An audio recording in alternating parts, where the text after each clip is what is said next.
Valentine's Day celebrate ಮಾಡಿದ Rakshita Shetty video viral. ಜೊತೆಗಿರುವ ಹುಡುಗ ಯಾರು? ಬನ್ನಿ ಇದರ ಬಗ್ಗೆ ಸಂಪೂರ್ಣವಾದ ಮಾಹಿತಿಯನ್ನು ವಿಡಿಯೋದಲ್ಲಿ ನೋಡೋಣ.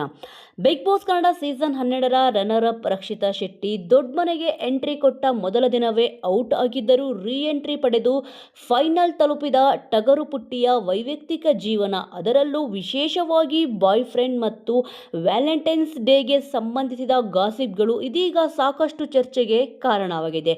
ಇದಕ್ಕೆ ಮುಖ್ಯ ಕಾರಣ ವೈರಲ್ ಆಗುತ್ತಿರುವ ರಕ್ಷಿತಾ ಶೆಟ್ಟಿಯ ಹಳೆಯ ವಿಡಿಯೋ.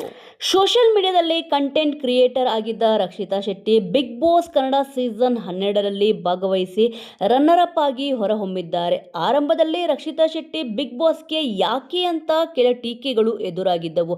ಆದರೆ ಬಿಗ್ ಬಾಸ್ಗೆ ಎಂಟ್ರಿ ಕೊಟ್ಟ ಮೊದಲ ದಿನವೇ ರಕ್ಷಿತಾ ಔಟ್ ಆದಾಗ ವೀಕ್ಷಕರಿಗೆ ರಕ್ಷಿತಾ ಶೆಟ್ಟಿ ಸಖತ್ ಪಾಸಿಟಿವ್ ಆಗಿ ಕನೆಕ್ಟ್ ಆದರು.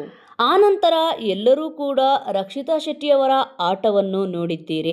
ಚಿಕ್ಕ ವಯಸ್ಸಿನವರಾದರೂ ಕೂಡ ಅಲ್ಲಿದ್ದ ಹೆಚ್ಚು ಸ್ಪರ್ಧಿಗಳ ನಡುವೆ ಬಿಗ್ ಬಾಸ್ ಅಂದ್ರೇನು ಅಂತ ಚೆನ್ನಾಗಿ ಅರ್ಥ ಮಾಡಿಕೊಂಡು ಸಖತ್ತಾಗಿಯೇ ಆಟ ಆಡಿದ್ರು. ಹೀಗಾಗಿ ರಕ್ಷಿತಾ ಶೆಟ್ಟಿಗೆ ರನ್ನರ್ ಅಪ್ ಪಟ್ಟ ಕೂಡ ಸಿಕ್ಕಿದೆ. ಸದ್ಯ ಎಲ್ರಿಗೂ ಇರೋದು ಒಂದೇ ಪ್ರಶ್ನೆ, ರಕ್ಷಿತಾ ಶೆಟ್ಟಿಗೆ ಬಾಯ್ ಫ್ರೆಂಡ್ ಇದ್ದಾರಾ ಅನ್ನೋದು. ಹಾಗಾದರೆ ಹೌದಾ? ಯಾರು ಹುಡುಗ ಅಂತೀರಾ? ರಕ್ಷಿತಾ ಶೆಟ್ಟಿ ಬಿಗ್ ಬಾಸ್ನಲ್ಲಿ ಹೆಚ್ಚು ಹೈಲೈಟ್ ಆಗಿದ್ದಲ್ಲಿ ಗಿಲ್ಲಿ ಅವರ ಟಾಪಿಕ್ ಕೂಡ ಹೌದು. ಗಿಲ್ಲಿ ಅವರ ಟಾಪಿಕ್ ತಗೊಂಡು ಮಾತಾಡ್ತಿದ್ರು. ಯಾರು ಏನೇ ಕೇಳಿದ್ರು ಕೂಡ ನನಗೆ ಗಿಲ್ಲಿ ರೀತಿ ಹುಡುಗ ಬೇಕು, ಒಳ್ಳೆಯ ಮನಸ್ಸಿನವನು ಆಗಿರಬೇಕು, ಲವ್ಲಿ ಆಗಿರಬೇಕು ಅಂತೆಲ್ಲ ರಕ್ಷಿತಾ ಶೆಟ್ಟಿ ಅವರು ಹೇಳಿಕೊಳ್ತಿದ್ರು. ಹೆಚ್ಚಾಗಿ ರೈತ ಕುಟುಂಬದವರು ಆಗಿರಬೇಕು ಅಂತ ರಕ್ಷಿತಾ ಹೇಳುತ್ತಿದ್ದರು. ಅಲ್ಲದೆ ಎಲ್ಲರನ್ನೂ ಅಣ್ಣ ಅಂತಾಲೇ ಕರೀತಿದ್ದ ರಕ್ಷಿತಾ ಶೆಟ್ಟಿ ಗಿಲ್ಲಿಯನ್ನು ಮಾತ್ರ ಅಣ್ಣ ಅಂತ ಒಪ್ಪಿಕೊಳ್ಳಲೇ ಇಲ್ಲ. ಈ ಬಗ್ಗೆ ಬಿಗ್ ಬಾಸ್ನಿಂದ ಹೊರಬಂದ ನಂತರವೂ ಮಾತನಾಡಿದ ರಕ್ಷಿತಾ ಶೆಟ್ಟಿ, ಹೌದು ಗಿಲ್ಲಿ ಹಾಗೆ ಹುಡುಗ ಬೇಕು ಅಂದಿದ್ದೆ, ಗಿಲ್ಲಿನೇ ಬೇಕು ಅಂತ ಹೇಳಿರಲಿಲ್ಲ. ಇನ್ನು ಅದರಲ್ಲೇನು ತಪ್ಪಿದೆ? Gilli is my priority. ಅವರು ತುಂಬಾ ಒಳ್ಳೆಯ ಫ್ರೆಂಡ್ ಎಂದು ಹೇಳಿಕೊಂಡಿದ್ದರು. ಈ ಮೂಲಕ ಗಿಲ್ಲಿ ನಟನ ಮೇಲೆ ರಕ್ಷಿತಾ ಶೆಟ್ಟಿಗೆ ಲವ್ ಆಗಿದೆ ಎಂಬ ಗಾಸಿಪ್ಗಳಿಗೆ ರಕ್ಷಿತಾ ಶೆಟ್ಟಿ ಸ್ಪಷ್ಟನೆಯನ್ನು ಕೂಡ ಕೊಟ್ಟಿದ್ದರು. ಆದ್ರೀಗ ಮ್ಯಾಟರ್ ಅದಲ್ಲ.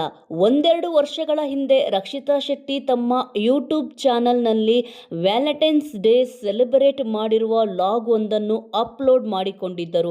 ಹೌದು, ತಮ್ಮ ಫ್ರೆಂಡ್ ಜೊತೆಗೆ ವ್ಯಾಲೆಂಟೈನ್ಸ್ ಡೇಯನ್ನು ರಕ್ಷಿತಾ ಶೆಟ್ಟಿ ಸೆಲೆಬ್ರೇಟ್ ಮಾಡಿದ್ದರು. ಈ ವಿಡಿಯೋ ಇದೀಗ ವೈರಲ್ ಆಗಿದ್ದು, ಓ ರಕ್ಷಿತಾ ಶೆಟ್ಟಿ ಬಾಯ್ ಫ್ರೆಂಡ್ ಇವರೇ ಎನ್ನುವಂಥ ಕಮೆಂಟ್ಗಳು ಹರಿದಾಡುತ್ತಿದೆ. ಅಂದಹಾಗೆ Rakshita Shetty Valentine's Day celebrate ಮಾಡಿದ್ದು ನಿಜ, ಆದರೆ ಅಸಲಿಗೆ ಅದು ಸ್ಕ್ರಿಪ್ಟೆಡ್ ಕಂಟೆಂಟ್. ಹೌದು, ರಕ್ಷಿತಾ ಶೆಟ್ಟಿ ಹಲವು ಬ್ರ್ಯಾಂಡ್ ಪ್ರಮೋಷನ್ಗಳನ್ನು ಮಾಡುತ್ತಿರುತ್ತಾರೆ. ಹೀಗಾಗಿ ಬ್ರ್ಯಾಂಡ್ ಪ್ರಮೋಷನ್ ಒಂದಕ್ಕೆ ವಿಭಿನ್ನವಾಗಿ ವ್ಯಾಲೆಂಟೈನ್ಸ್ ಡೇಯನ್ನು ಸೆಲೆಬ್ರೇಟ್ ಮಾಡಿ ಲಾಗ್ ಅನ್ನು ಹಂಚಿಕೊಂಡಿದ್ದಾರೆ. ಇದರಲ್ಲಿ ಕೆಲವು ಕ್ಲಿಪ್ಸ್ಗಳು ಮಾತ್ರ ವೈರಲ್ ಆಗಿದ್ದು ಇಂತಹ ಡೌಟ್ಗಳಿಗೆ ದಾರಿ ಮಾಡಿಕೊಟ್ಟಿದೆ ಅಷ್ಟೇ. ವೀಕ್ಷಕರೇ, ಈ ವಿಚಾರದ ಬಗ್ಗೆ ನಿಮ್ಮ ಅನಿಸಿಕೆ ಅಭಿಪ್ರಾಯ ಏನಾದರೂ ಇದ್ದಲ್ಲಿ ತಪ್ಪದೆ ಕಮೆಂಟ್ ಮೂಲಕ ತಿಳಿಸಿ. ಮುಂದಿನ ವಿಡಿಯೋದೊಂದಿಗೆ ಮತ್ತೆ ಸಿಗೋಣ.